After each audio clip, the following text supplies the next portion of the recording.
algoritma yang teman-teman inginkan gitu. Kemudian untuk melakukan konfigurasi tambahan seperti misalkan di sini extra launch parameter. Apa sih extra launch parameter itu? Jadi misalkan kita cek di sini Phoenix Miner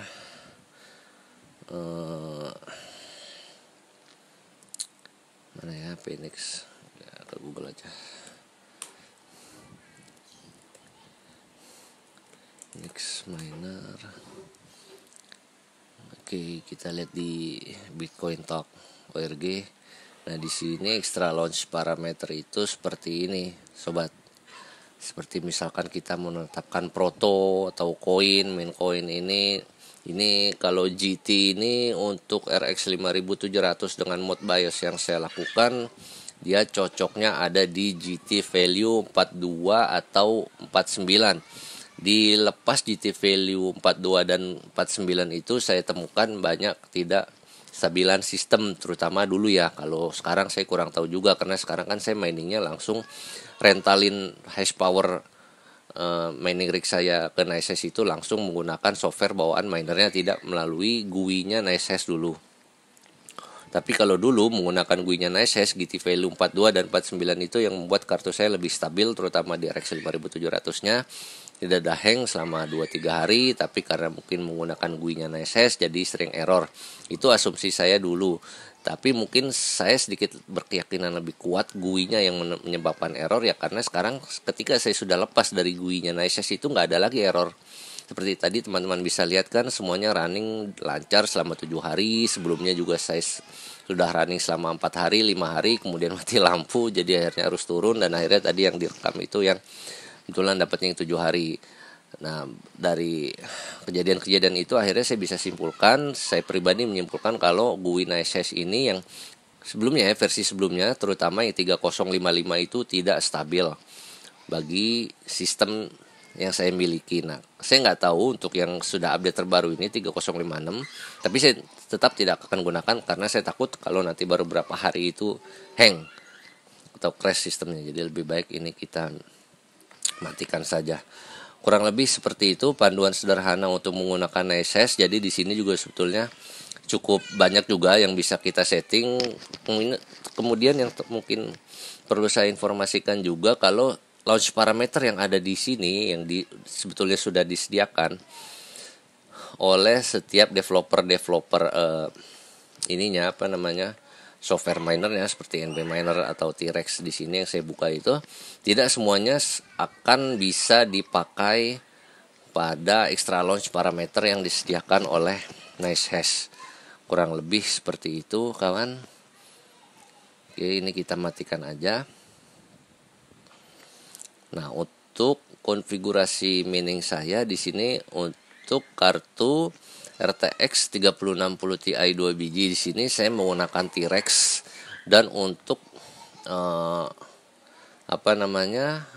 GPU AMD-nya RX 5700-nya saya menggunakan NB Miner. Kita tes saja langsung running. Di sini saya menggunakan NB Miner, kenapa tidak Phoenix Miner? Yang sebagaimana mungkin teman-teman sering dengar atau lihat di forum gitu kan, kalau misalkan Phoenix Miner itu dapat memberikan speed yang lebih untuk kartu grafis AMD. Emang betul sih, tapi kalau saya cek di sini itu nggak beda jauh, guys.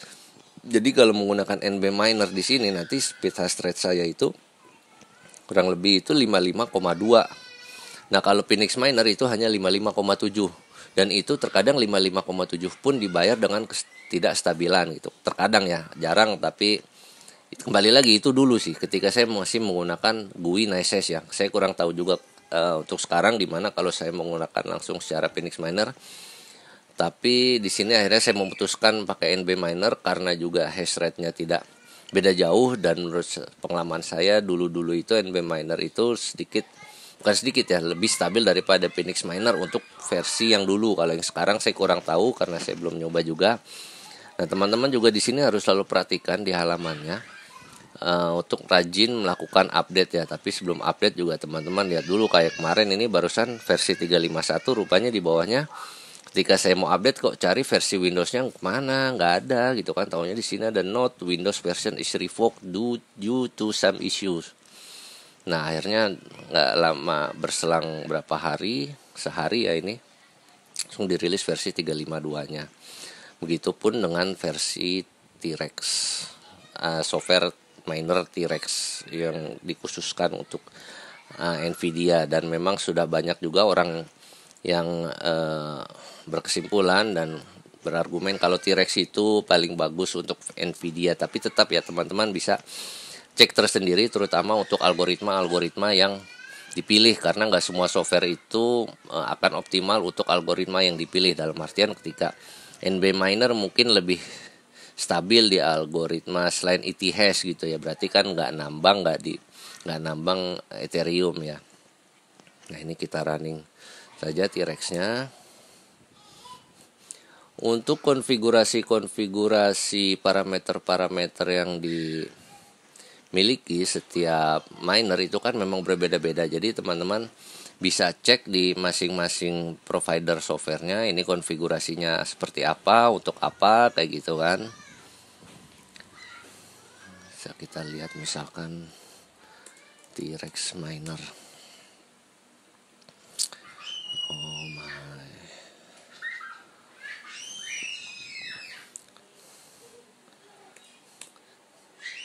T-Rex miner. Ini coba kita cek di Bitcoin Talk juga. Nah seperti ini kan, A-nya algoritmanya apa yang kita mau koin itu. Nanti bisa teman baca-baca sesuai dengan yang teman-teman ingin gunakan, softwarenya apa. Kalau saya di sini sederhana aja, nih device-nya saya pilih 0 dan 1. Jadi dalam artian ketika saya akan bermain game ini nanti akan saya setting seperti ini aja.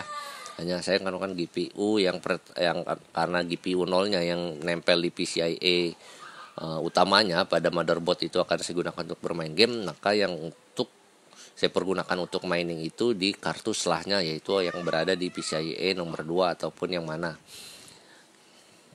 Nah karena T-Rex ini dikhususkan untuk Nvidia, bagusnya sebetulnya ketika teman-teman memiliki rig mining gabungan seperti saya, di mana di dalamnya ada kartu grafis Nvidia dan AMD, tidak perlu repot-repot mengecek ada di posisi keberapa gitu kan kartu grafis saya itu, kartu grafis teman-teman itu. Jadi cukup pilih saja 0 atau 1, kurang lebih seperti itu. Terus di sini juga saya menekan koinnya ETH untuk Ethereum ya. Nah, terus di sini juga ada Stratum plus TCP, Legacy Moto. Nah, ini saya arahkan ke NiceHash. Kalau misalkan teman-teman mau ke Ethermine ya disesuaikan di Ethermine-nya bisa teman-teman cek. Kurang lebih seperti itu. Yang paling utama dan penting menurut saya adalah temperatur limit. Jadi jangan sampai kartu grafis yang teman-teman pakai itu melebihi dari limit. Kalau bagi saya limit amannya itu 70 lah. Kalau udah nyentuh 70 ya disiratin dulu secara otomatis. Di sini di set kembali di temperatur startnya 55. Jadi ketika dia 70 secara otomatis software akan memberhentikan proses mining untuk kartu grafis tersebut dan akan kembali melakukan start mining ketika dia akan menyentuh temperatur 55. Teman-teman harus rajin-rajin baca ini, coba-coba, jangan takut akan meledak komputernya, enggak, palingan ngehang terus perlu restart paksa aja. Palingan seperti itu sih. Sama yang perlu diperhatikan juga wattage-nya disesuaikan dengan power supply yang teman-teman miliki. Nah ini sudah berjalan dua-duanya. Nah ini maksud saya kalau misalkan kita menyewakan untuk di NiceHash ini banyak nanti job not found nih. Tapi itu tidak menggambarkan kalau memang kartu grafis teman-teman yang miliki settingan overclock dan underclocknya itu tidak stabil. Karena selama apa yang saya alami sampai saat ini, kalau memang bentuk rejectnya itu bentuknya rejectnya job not found atau sejenisnya, bukan invalid shares ya, itu ada kemungkinan emang dari mining poolnya yang error atau dari jaringan internet kita, bukan karena tidak stabilan yang ditimbulkan oleh proses overclock atau underclock. Tapi kalau banyak teman-teman mendapatkan invalid shares, itu ada kemungkinan besar itu nanti penyebabnya itu ada di proses overclock atau undervolt yang berlebihan. Kita lanjut Nah, untuk komparasi hash rate GPU sekarang itu berarti kan ada di posisi, nah ini yang kemarin ya. Kemarin akhirnya saya jual juga 2 RX 5600 XT saya, untuk kemudian saya tukar dengan 2 biji RTX 3060 Ti. Jadi di sini saya namakan gado-gado apa namanya?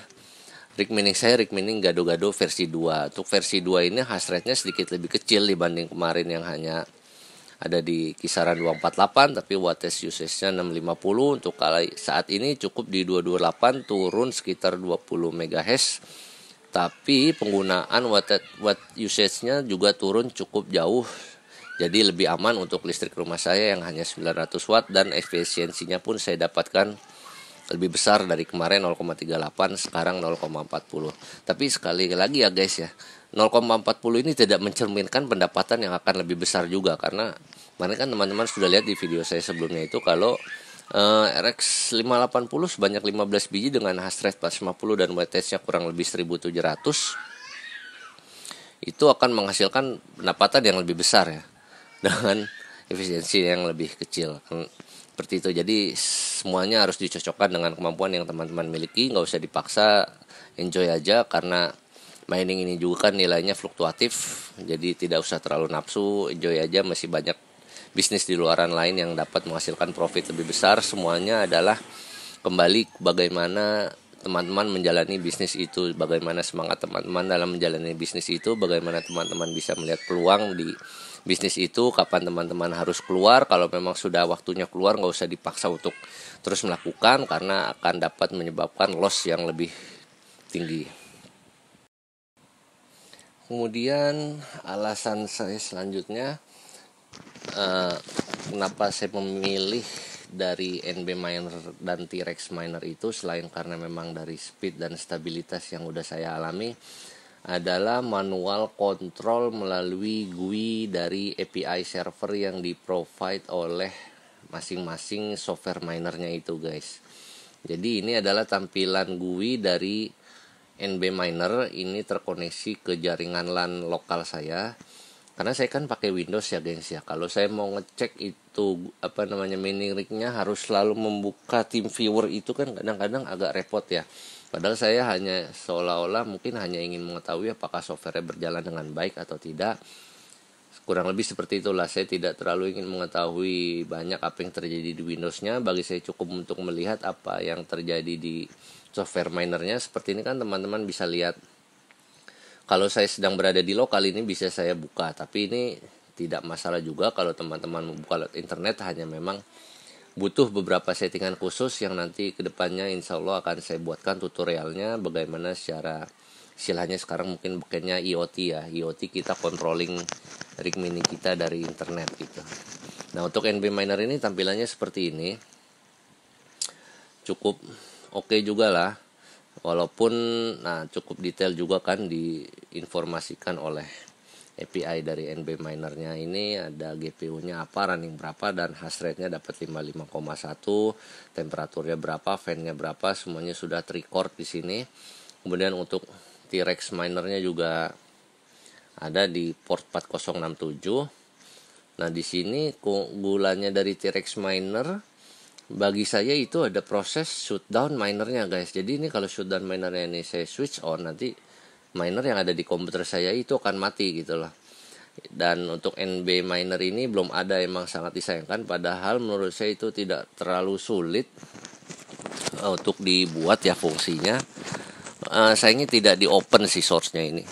Kalau di open mungkin saya bisa bantu mereka untuk membuatkan hanya tombol shutdown seperti yang dimiliki oleh si T-Rex miner ini. Ya, kurang lebih seperti itu guys. Kenapa alasannya akhirnya saya memilih dua miner ini.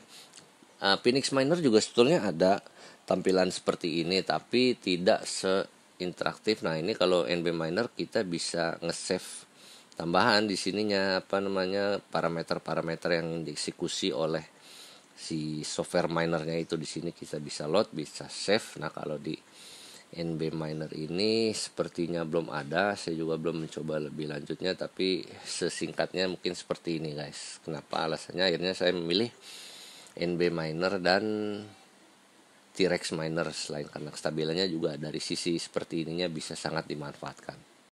Kemudian satu hal lagi yang perlu diperhatikan ketika misalnya teman-teman melakukan seperti apa yang tadi saya praktekkan, yaitu menyewakan hash power kita di NiceHash tapi tidak menggunakan aplikasi GUI yang sudah kita install tadi di Windows, adalah risikonya seperti ini nih guys. Aplikasi NiceHash mobile ini kan nanti teman-teman juga bisa melakukan kontrol terhadap rig yang teman-teman sudah registrasikan pada NiceHash ya guys. Nah, karena tadi kita tidak menggunakan GUI-nya, rig yang kita registrasikan itu jadinya nggak kebaca seperti yang teman-teman bisa lihat di sini. Hanya terregistrasi rig dengan nama Mining dan Gado-Gado 2 yang notabene-nya sudah saya offline-kan. Untuk aplikasi mobilenya sendiri dapat teman-teman download langsung di Play Store. Kemudian kalau kita cek di Gado-Gado 2, itu akan berstatus semuanya offline guys. Rig device-nya, device yang ada di rig yang kemarinan itu kita registrasikan, semuanya tidak terdeteksi pada aplikasi. Sedangkan untuk di yang rig status mining hanya tampil informasi seperti ini saja. Hal ini juga yang sebetulnya menurut saya menjadi kekurangan terbesar kalau kita lakukan tidak menggunakan GUI bawaannya NiceHash. Padahal kalau kita ikuti GUI bawaannya, kita bisa melakukan kontrol terhadap rig-rig kita melalui langsung dari aplikasi mobilenya. Seperti misal untuk mematikan dan menyalakan beberapa device yang kita inginkan.